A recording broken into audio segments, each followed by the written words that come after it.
अब हमारा अगला टॉपिक है धारा घनत्व जे तथा अपवाह वेग वीडी में संबंध। धारा घनत्व यानी करंट डेंसिटी जे और अपवाह वेग यानी ड्रिफ्ट वेलोसिटी वीडी में संबंध। इसके लिए हम एक चालक यानी तार लेते हैं। तार के अनुप्रस्थ काट का क्षेत्रफल a है और इसका लंबाई l है।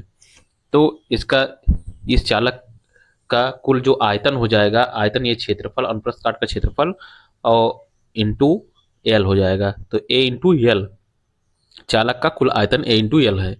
अगर चालक के प्रति इकाई आयतन में मुक्त इलेक्ट्रॉन जो है, इसके अंदर प्रति इकाई आयतन में मुक्त इलेक्ट्रॉन n है, तो हमारे जो आ जाएगा, तो जो पूरे चालक में इलेक्ट्रॉनों की संख्या जो हो जाएगी वो n into A into L हो जाएगी, n into A into L हो जाएगी।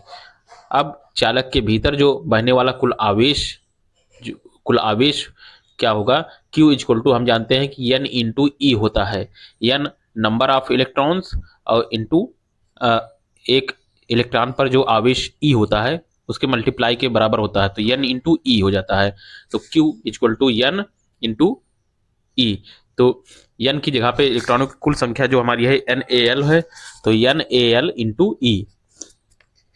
अब यदि इलेक्ट्रॉन का औसत अपवाह वेग Vd है, तो उन्हें अगर यह लंबाई तक दूरी तय करने में कितना समय लगेगा, तो यहाँ से यहाँ तक में दूरी तय करने में लगा समय वेलोसिटी यानी वेलोसिटी इक्वल टू होता है डिस्प्लेसमेंट अपॉन टाइम, दूरी बटे समय या विस्थापन बटे समय।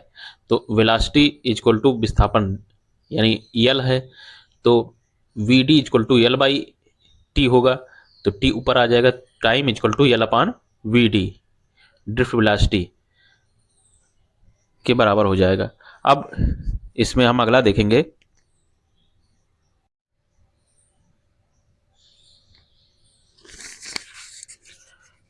अब हमारा जो विद्युत धारा आई, इसके अंदर जो इस चालक के क्रॉस जो करंट होगी, विद्युत धारा होगी, वह Q equal to I by t formula होता है। दिस इक्वल टू हो जाएगा Q टोटल आवेश, टोटल चार्ज जो Q है वो NaL इंटू ई समीकरण 1 में दिया गया है, इसके बराबर होगा। तो Q की वैल्यू यहां पर रख देंगे, N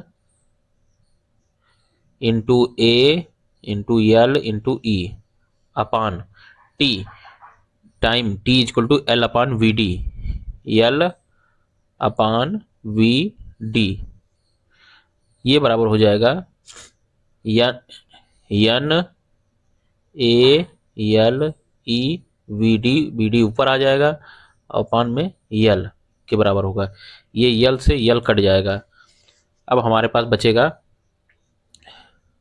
N A E V D, I current equal to हो जाएगा N A E V D.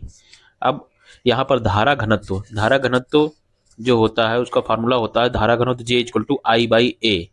मतलब प्रति अनुप्रस्थ क्षेत्रफल में जितना करंट फ्लो करता है उसे धारा घनत्व कहते हैं। धारा घनत्व का जो फार्मूला होता है, धारा घनत्व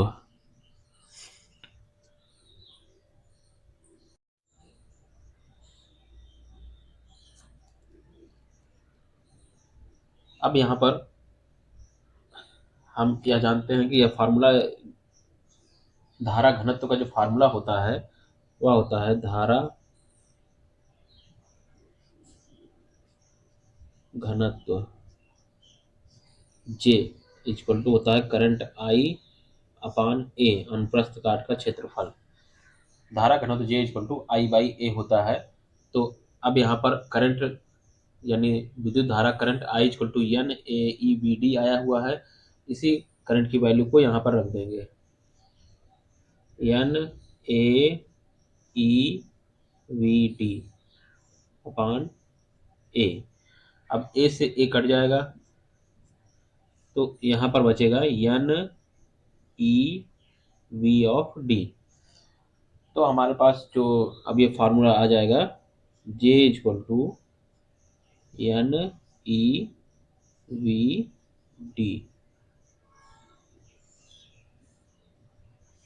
एक ये फार्मूला होगा, और एक फार्मूला ये जो करंट डेंसिटी और अपवाह वेग, यही के बीच में यह संबंध हो जाएगा, यह संबंध स्थापित हो जाएगा। J equal to N E V D.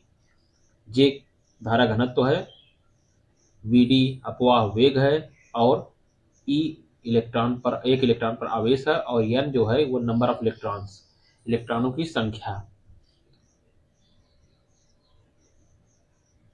We D जो है वह है अपवाह वेग है,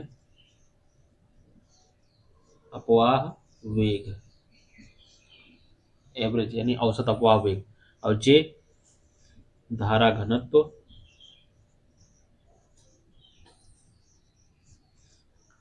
एन नंबर ऑफ इलेक्ट्रॉनों की संख्या।